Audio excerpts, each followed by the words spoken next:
Sahabat delima yang terkasih, Bapak, Ibu, dan saudara-saudara, firman Tuhan yang menyapa kita dalam pertanyaan kita saat ini tertulis dalam kitab Amos pasal yang kelima ayat 18 sampai dengan ayat 27. Demikian firman Tuhan. Celakalah mereka yang menginginkan hari Tuhan. Apakah gunanya hari Tuhan itu bagimu? Hari itu kegelapan, bukan terang. Seperti seseorang yang lari terhadap singa, seekor beruang mendatangi dia. Dan ketika ia sampai ke rumah, bertopang dengan tangannya ke dinding, seekor ular memagut dia. Bukankah hari Tuhan itu kegelapan dan bukan terang, kelam kabut dan tidak bercahaya? Aku membenci, aku menghinakan perayaanmu, dan aku tidak senang kepada perkumpulan rayamu. Sungguh, apabila kamu mempersembahkan kepadaku korban-korban bakaran dan korban-korban sajianmu, aku tidak suka, dan korban keselamatanmu berupa ternak yang tambun, aku tidak mau pandang. Jauhkanlah daripadaku keramaian nyanyian-nyanyianmu, lalu gambusmu tidak mau aku dengar. Tetapi biarlah keadilan bergulung-gulung seperti air dan kebenaran seperti sungai yang mengalir. Apakah kamu mempersembahkan kepadaku korban sembelihan dan korban sajian selama 40 tahun di padang gurun itu, hai kaum Israel? Kamu akan mengangkut Sakut rajamu dan Kewan, dewa bintangmu, patung-patungmu yang telah kamu buat bagimu itu. Dan aku akan membawa kamu ke dalam pembuangan jauh ke seberang Damsyik, firman Tuhan yang namanya Allah semesta alam. Demikian firman Tuhan. Sahabat delima yang terkasih, Bapak, Ibu, dan saudara, pada zaman Nabi Amos, orang Israel merasa bahwa hari Tuhan itu berarti Tuhan Allah menghukum musuh-musuh Israel dan menghanguskan semua musuh-musuh Israel. Atau dengan perkataan lain, dalam zaman Nabi Amos, pemahaman orang Israel tentang hari Tuhan adalah hari ketika Tuhan membinasakan semua musuh-musuh Israel.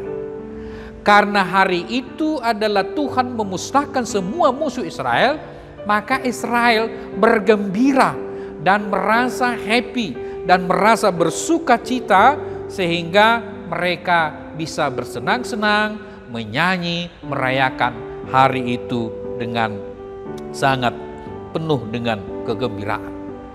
Ini yang ditegur oleh Nabi Amos. Menurut Nabi Amos, bahwa pemahaman seperti itu adalah harapan-harapan palsu. Artinya, hari Tuhan bukan hanya Tuhan menghukum musuh-musuh Israel atas dosa-dosa mereka, tetapi Tuhan juga menghukum Israel atas dosa-dosa mereka juga.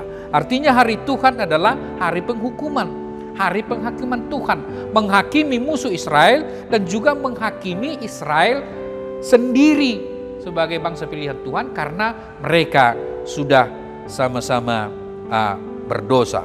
Karena itulah Amos menyerukan, karena hari Tuhan itu artinya Tuhan datang untuk menghukum orang Israel juga, bukan hanya musuh-musuh Israel. Karena itu Tuhan menyerukan bagaimana mereka mempersiapkan diri untuk menghadapi hari Tuhan itu.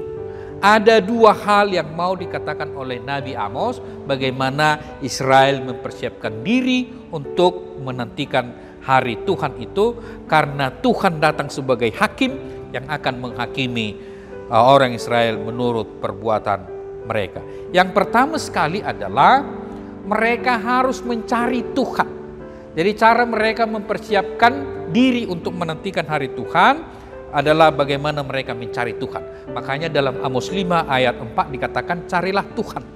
Dalam Amos 5 ayat 14 dikatakan carilah yang baik. Jadi cara mereka mempersiapkan diri terhadap hari Tuhan adalah bagaimana mencari Tuhan, bagaimana mencari yang baik. Mencari Tuhan, mencari yang baik itu artinya bagaimana mereka mengerjakan apa yang sesuai dengan kehendak Tuhan.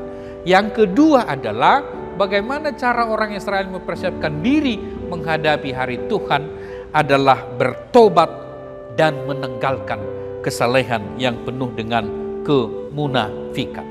Pada waktu itu orang Israel memang rajin memberikan persembahan ke bait suci, rajin merayakan ritus-ritus keagamaan, tetapi mereka juga mempraktekkan ketidakadilan.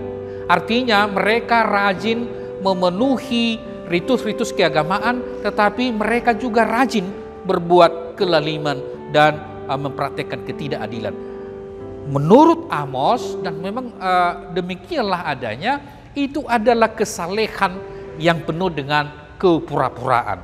Makanya Allah melalui Nabi Amos mengatakan, aku membenci persembahan-persembahanmu karena engkau memberikan persembahan tetapi engkau juga melakukan ketidakadilan. Sehingga yang diinginkan oleh Tuhan adalah tinggalkanlah kesalehanmu yang penuh dengan kepura-puraan itu.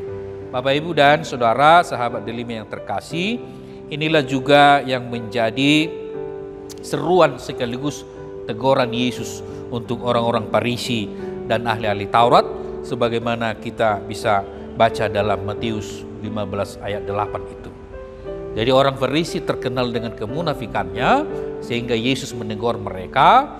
Yesus mengatakan dalam Matius 15 ayat 8 itu, demikian dikatakan oleh Yesus, bangsa ini, kaum ini memuji atau memuliakan aku dengan bibirnya, padahal hatinya jauh daripadaku.